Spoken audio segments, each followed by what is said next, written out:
Good morning, Coach Dallas here. Welcome to the beautiful Hammock Creek and the Matt DeJean Golf Academy. Today we're going to talk about controlling your trajectory, whether you want to go low or high. Several ways to hit the ball low.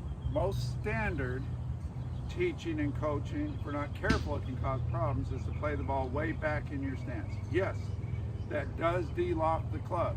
Your body will be ahead of the ball. It is one way to keep it lower. The golf swing's an arc. If you play the ball back here, you're going to catch the ball more from the inside. And in general, if you have a perfect swing, hit a big hook. May not be a bad idea for most of us that slice, but the big hook, especially into the wind, if you're trying to keep it low for a winter Florida golf day, it's going to make it hook a lot and maybe even spin more. Again, it will stay low. Another traditional way to hit the high shot is to move it way forward in the stance. Once again, during the arc of the stroke, you're going to catch it coming to the left for a right-hander. Tend to hit it thin, maybe bottom out and hit it fat, but create a lot of left to right spin. These are not bad ways to curve the ball by moving it in your stance, but the best way to either hit it high or low is to control the length of your swing rather than moving the ball position a whole bunch. So if I want to hit a knockdown, a low shot, a Florida winter shot, for these two shots, the low and the high, I'm going to keep the ball in my normal ball position, which is either right in the middle or just slightly forward of middle, but where I like it.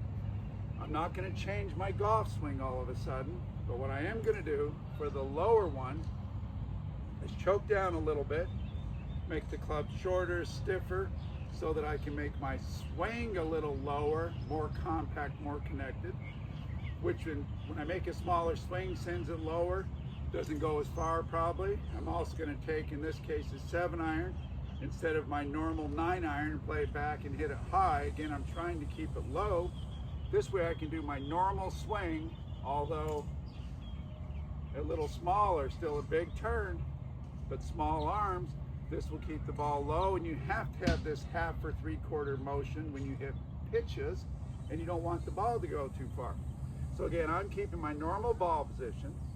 I'm choking down a little bit. What I'm really doing is controlling my arm swing, making it smaller and lower, especially finishing lower.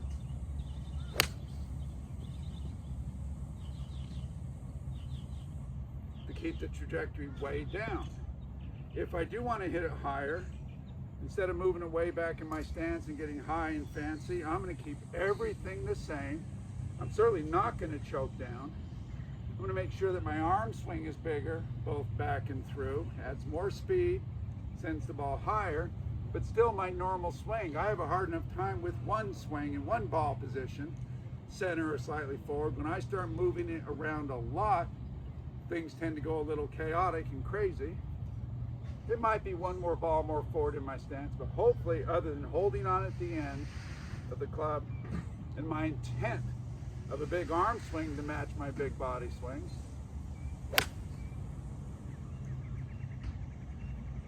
ball goes higher. Now that moment's a little thin, so I need a mulligan. Still was a good shot, but this one's going to go high.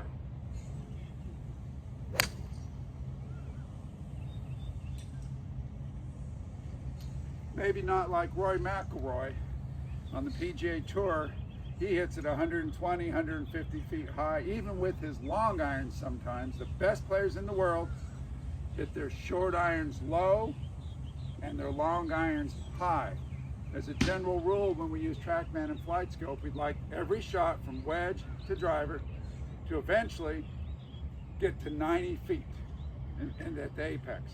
But again, I'm trying to control my trajectory by a small arm swing and a low shot.